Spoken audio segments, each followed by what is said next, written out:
Des chercheurs d'Afrique francophone subsaharienne et d'Haïti unissent leurs idées pour sauver la planète de la pollution causée par les déchets de tous ordres. Ils étaient réunis à Lomé cette semaine pour penser à la gestion de ces déchets, seule condition pour préserver l'environnement. À Kara, les responsables de la direction de la protection des végétaux veulent, eux, préserver les papayers de la cochenille farineuse, cet insecte vorace qui décime des plantations de papayers. Et pour cette lutte, la population est mise à contribution. Et puis depuis ce samedi, le championnat national de joute verbale francophone a démarré à Lomé. Plusieurs concurrents ont à démontrer leur maîtrise de la langue de Molière à travers un exercice d'art oratoire, de persuasion et de débat sur des sujets d'actualité. C'était les titres de cette édition. Bonsoir à toutes et à tous. Durant 4 jours, des enseignants-chercheurs venus d'Afrique subsaharienne francophone et d'Haïti se sont retrouvés à Lomé pour penser à la préservation de l'environnement à travers la gestion des déchets. Et même à la fin du colloque à l'université de Lomé, ils ont décidé de poursuivre leurs recherches pour offrir un environnement sain aux populations. Le résumé des travaux avec Antoinette Romao. Va voir. Ces échanges d'expériences ont permis de définir et de renforcer les stratégies pour la protection de l'environnement à travers une meilleure gestion de l'eau, des déchets au profit d'un développement durable. Pour ce colloque, le bilan est satisfaisant. Nous avons fait un pas par rapport à la gestion de l'environnement d'une manière générale en Afrique.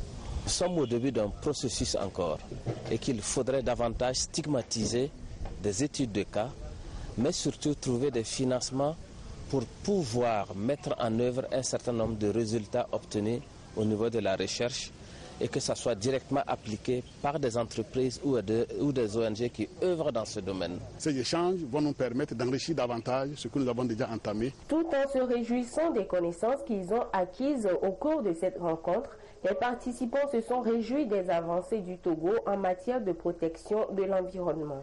C'est déjà de partager les résultats ou toutes les décisions qui ont été prises ici avec les autres membres du réseau et voir dans quelle mesure on peut utiliser les résultats ici pour faire avancer nos travaux. L'ensemble des communications qui ont été présentées au colloque est très profitable. Le pari a été donc gagné, mais le ministre de l'Enseignement supérieur et de la Recherche invite les chercheurs à poursuivre les investigations pour l'atteinte des objectifs. Au regard des conclusions qui nous ont été exposées, au regard des différents témoignages, vous avez là un colloque plus que réussi, les partages d'expériences précisément qui ont été évoqués montrent bien l'apport de la science, action pour ainsi dire, à la résolution des problèmes que nous vivons. Des prix ont été remis aux meilleurs orateurs pour leur présentation liée aux questions de l'eau, les déchets et le développement durable. Le colloque E3D se tient tous les 2 ans. C'est donc parti pour 2018. Et parlant justement de la gestion des déchets, je vous emmène maintenant au marché de Bossimé, à la découverte d'un tout nouveau dispositif qui sera d'une aide précieuse pour les bouchers, pour mieux gérer les déchets issus de l'abattage du bétail. Il s'agit du biogesteur, mis au point par la faculté des sciences de l'université de Lomé, en partenariat avec le ministère en charge de l'élevage. Ramdan Bassina nous fait découvrir le dispositif.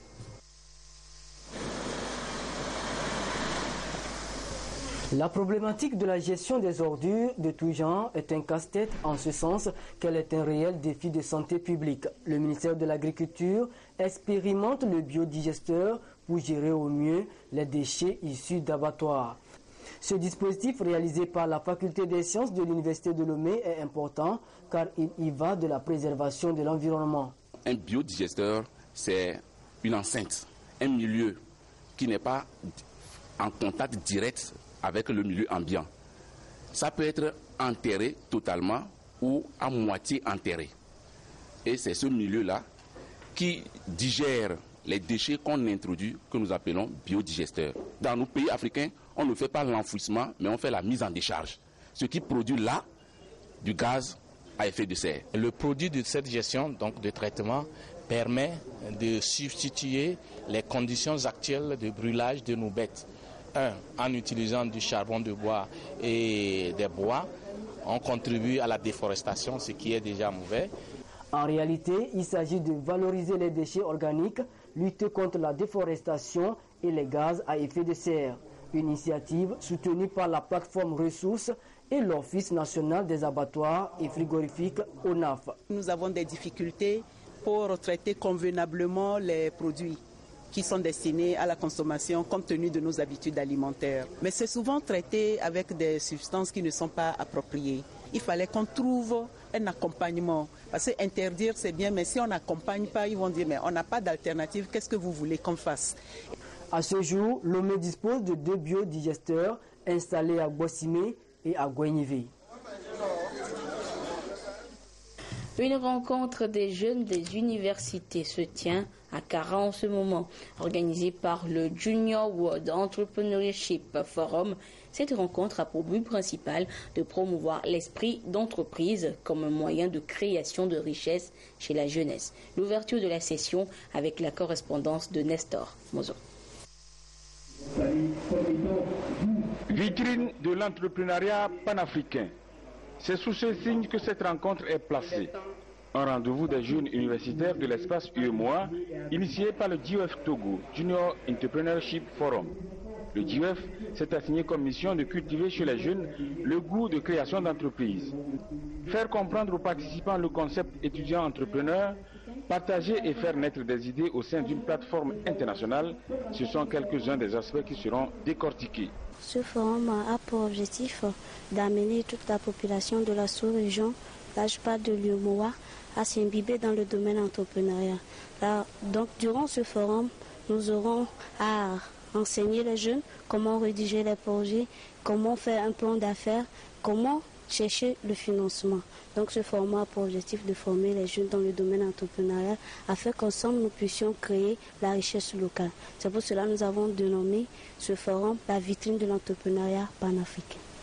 Pour cette première édition, le GIUF est accompagné par l'Académie du leadership et du management en Afrique, ALMA.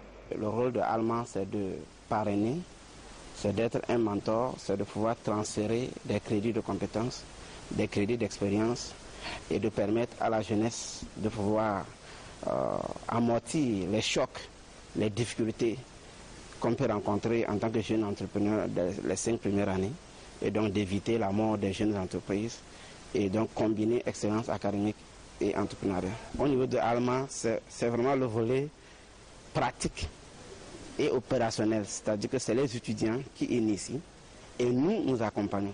À l'issue de ce forum, 100 jeunes auront le jugement de ALMA sur des projets qu'ils ont élaborés.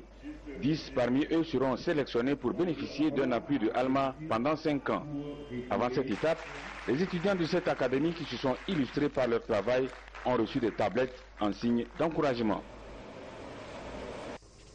Restons toujours à Kara où vient de démarrer la campagne de sensibilisation des populations sur la lutte contre la cochenille farineuse.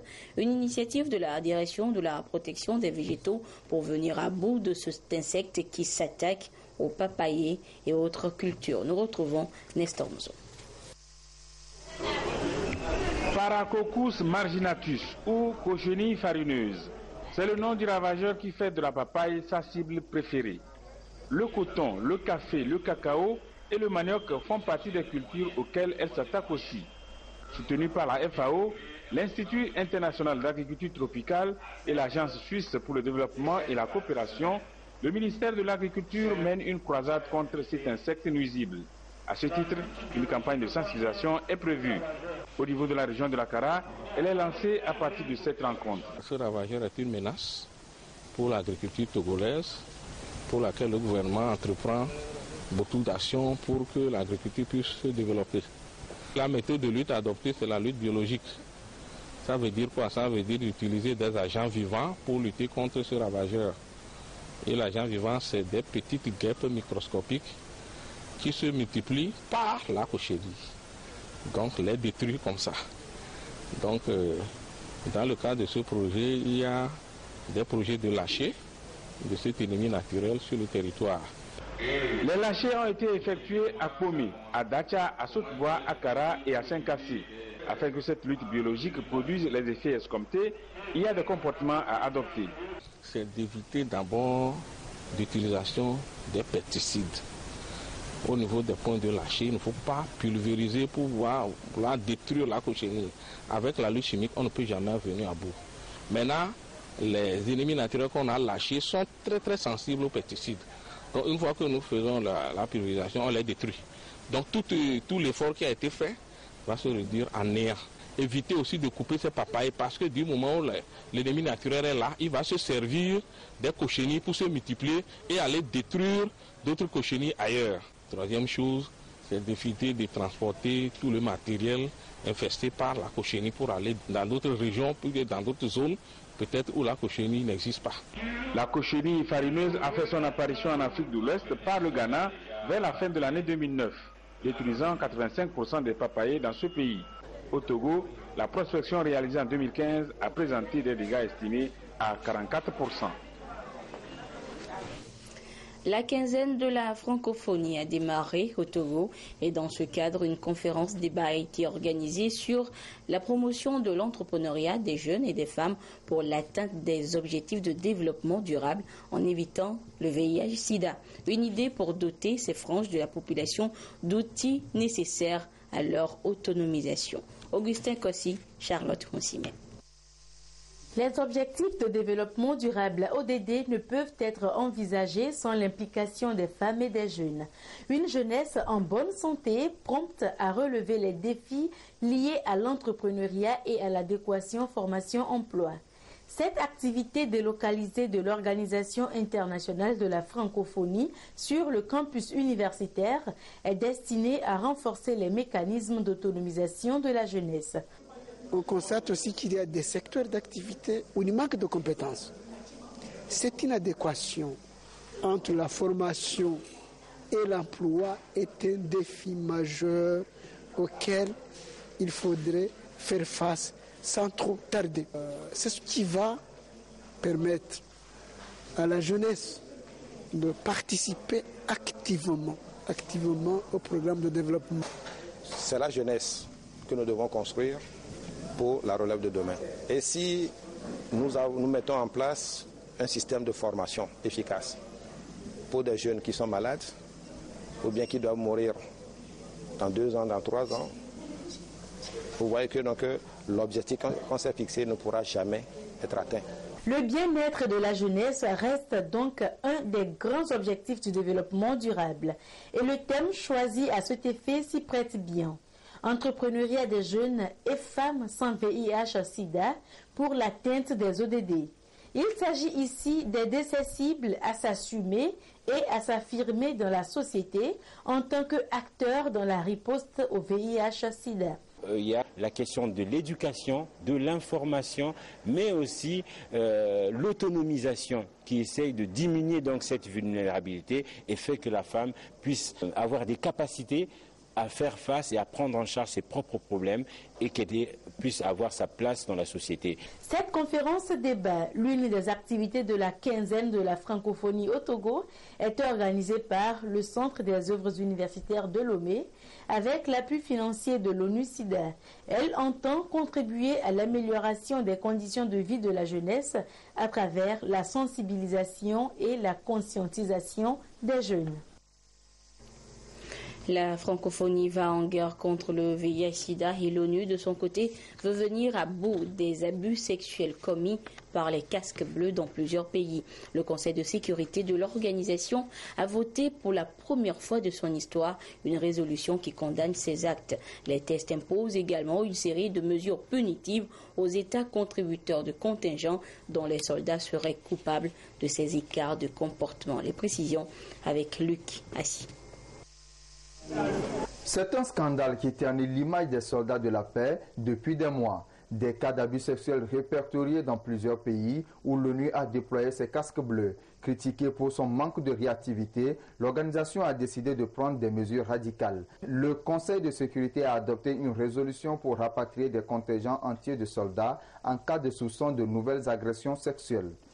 Ils voient un casque bleu qui arrive et ils pensent que c'est quelqu'un qui va les aider. Ils ne se disent pas qu'ils doivent s'enfuir, que c'est quelqu'un qui pourrait les violer. Ce n'est pas ce qu'ils pensent et ce n'est pas ce qu'ils doivent penser. Mais c'est pourtant le cas parce que personne n'endosse la responsabilité de ces crimes qui ont été commis. Désormais, si un pays n'engage pas de poursuites judiciaires contre ses soldats impliqués dans des cas d'abus sexuels, il pourra même être écarté totalement des opérations de maintien de la paix. Le vote de cette résolution a été difficile. Il s'est heurté aux réticences de l'Égypte qui voyait une punition collective. Selon le dernier rapport annuel du secrétaire général de l'ONU, 69 cas d'abus sexuels auraient été commis par des casques bleus en 2015, dont au moins 19 sur des personnes mineures. La plupart des cas ont été recensés en Centrafrique et en République démocratique du Congo. En mars dernier, pour la première fois, l'ONU a révélé la nationalité des soldats soupçonnés. En tout, 21 pays sont concernés. Et toujours du pays au Niger, l'opposition confirme sa stratégie de boycott du deuxième tour de la présidentielle. Hier, la coalition de l'opposition COPA 2016 a confirmé son retrait de la gestion du processus électoral et appelé les électeurs à boycotter ce second tour prévu pour le 20 mars prochain. Son candidat Mahamadou, arrivé deuxième derrière le président sortant, ne s'est toujours pas désisté officiellement. En page nationale, retenez que le district sanitaire de Saint-Cassé est actuellement victime d'une pandémie de méningite. Plus de 40 cas ont été enregistrés. Une sensibilisation des populations s'imposait donc sur les signes et les mesures à adopter face à la maladie. Le compte rendu depuis Dapan de Désiré à l'œil. Dans la région des Savanes, le district sanitaire de Saint-Cassé est victime d'une pandémie de méningite. Depuis 3 semaines, le seuil de 10 pour 100 000 personnes est dépassé. Un décès sur 40 cas enregistrés. La méningite est une maladie contagieuse et meurtrière qui se transmet d'un malade à une autre personne par la toux, les éternuements, la salive et autres. Le gouvernement togolais organise la riposte dans le district. Chefs traditionnels, chefs d'établissement scolaire, syndicalistes et autres personnes ressources, bref les leaders communautaires de Saint-Cassé servant de relais dans la population, ensemble avec le ministère de la Santé pour une sensibilisation sur la pandémie. La méningite étant une maladie extrêmement grave, nous avons voulu cet après-midi réunir encore une fois la population pour leur parler de cette maladie-là. 3 principaux signes sur lesquels il faut vraiment faire attention. Le premier signe, c'est la fièvre, ou ce que l'on appelle communément le corps chaud. Et le deuxième signe, c'est la raideur du cou, quand le cou n'arrive pas à bouger. Ça, c'est chez un adulte. Et chez l'enfant qui a moins d'1 an, c'est plutôt un cou qui devient mou. Le troisième élément également à prendre en compte, c'est les maux de tête, les céphalées.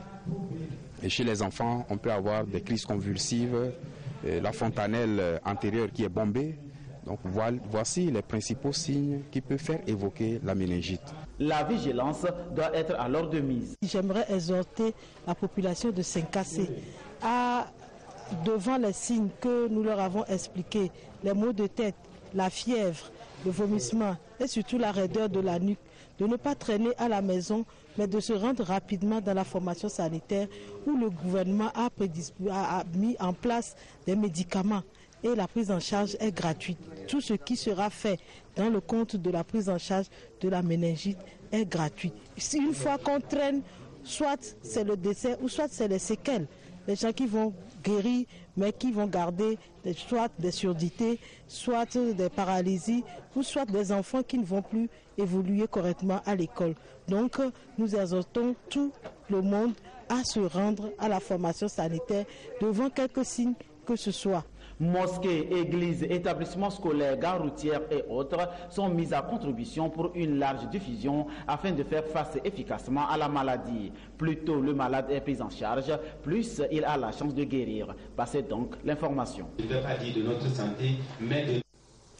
L'Office togolais des recettes OTR confirme sa mission de lutte contre la corruption. Il vient de rendre public des faits de corruption justement impliquant l'un de ses agents, un vérificateur à la direction des grandes entreprises. Retour sur les faits avec Prudence Zinsou. Selon Investigation menée par la direction de l'anticorruption de l'Office togolais des recettes, un agent vérificateur senior de l'OTR a empoché 5 millions de francs CFA lors d'une mission de contrôle dans une société de la place dont l'office a préféré taire le nom.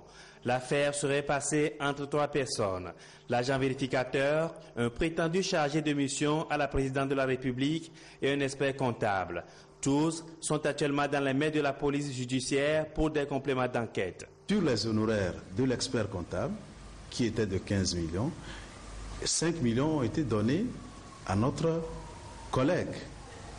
Et si vous fouillez toutes les informations recoupées à notre niveau, au niveau des investigations que nous avons menées, il n'y avait pas une raison qui justifie ces 5 millions que notre collègue devrait recevoir. Alors, c'était d'abord une zone d'ombre. Il y a une tierce personne qui se déclarait chargée de mission à la présidence de la République togolaise, qui avait eu l'information et était allé menacer notre collègue, le proposant de le blanchir parce qu'il est chargé d'une mission d'investiguer sur la vérification qui se fait au niveau de l'entreprise et qu'il a des informations qu'il avait perçues de l'argent. Donc en prenant les 5 millions, il va le blanchir, n'est-ce pas, dans son rapport. Donc ça fait 3 personnes. Nous avons mené des investigations.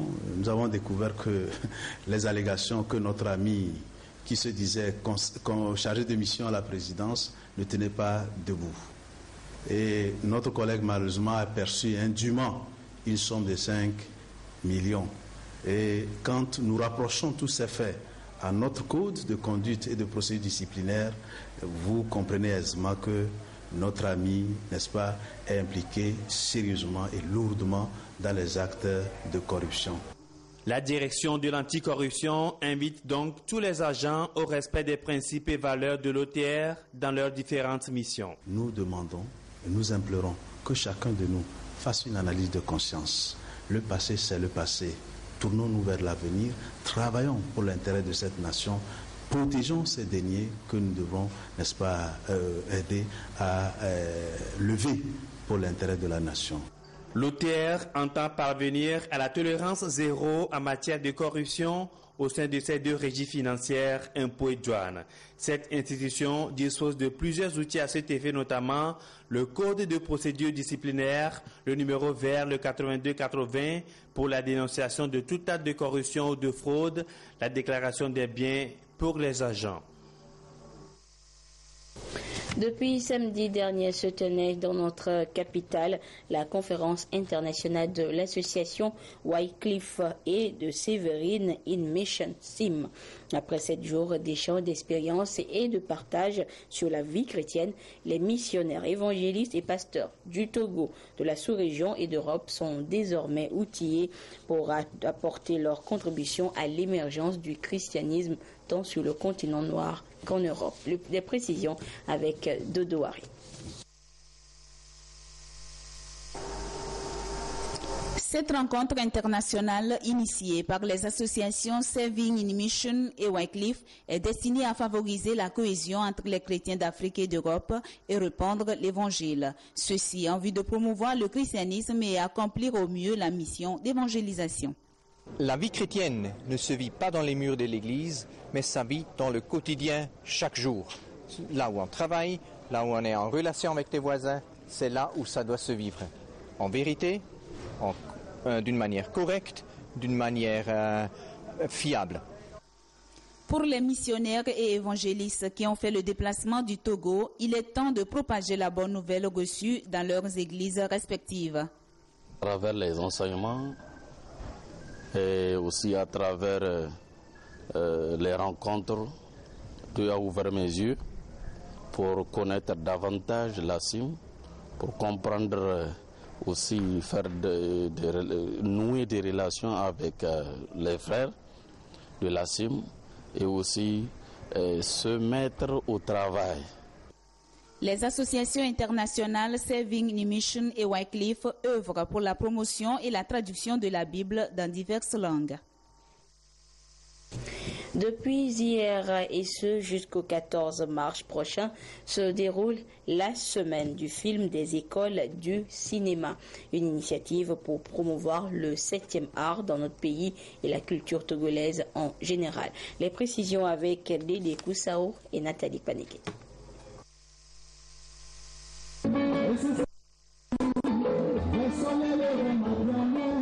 C'est parti pour la première édition de la semaine du film des écoles de cinéma, un festival de films vidéo produit au Togo par les écoles cinématographiques de Lomé et de la sous-région. Une initiative du Festival international de films vidéo de Lomé et de l'école de formation en cinéma et de l'audiovisuel STK. À travers ce festival, un seul message, la promotion du cinéma et des productions à l'échelle nationale. Au Togo, le cinéma est méconnu. Si on prend la télévision togolaise qui est la télévision nationale, elle est abondée seulement que des films étrangers, alors que nous-mêmes, nous avons toute la capacité de réaliser. Mais pour le faire, il faut vraiment qu'on unisse nos efforts. Avec ce festival, nous pourrons maintenant peut-être nous entendre et après maintenant conjuguer alors les efforts pour aboutir vraiment à ce projet que nous sommes en train d'initier. Au cours de la soirée, des courts et longs métrages réalisés par les cinéastes togolais et des écoles ont été projetés. Le directeur national de la cinématographie, représentant le ministre en charge de la culture, a salué cette initiative et a encouragé d'autres acteurs à s'investir dans le 7e art. La semaine du film des écoles de cinéma se poursuit jusqu'au 14 mars à Ogolo-Gopé, la Fabienne.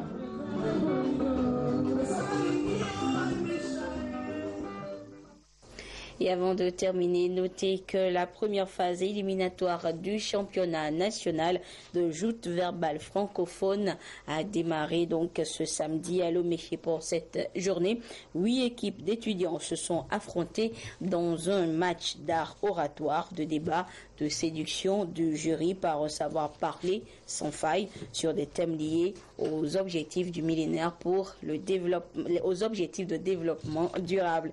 4 équipes ont pu décrocher leur ticket pour la prochaine étape. Nous reviendrons sur ce sujet dans nos prochaines éditions.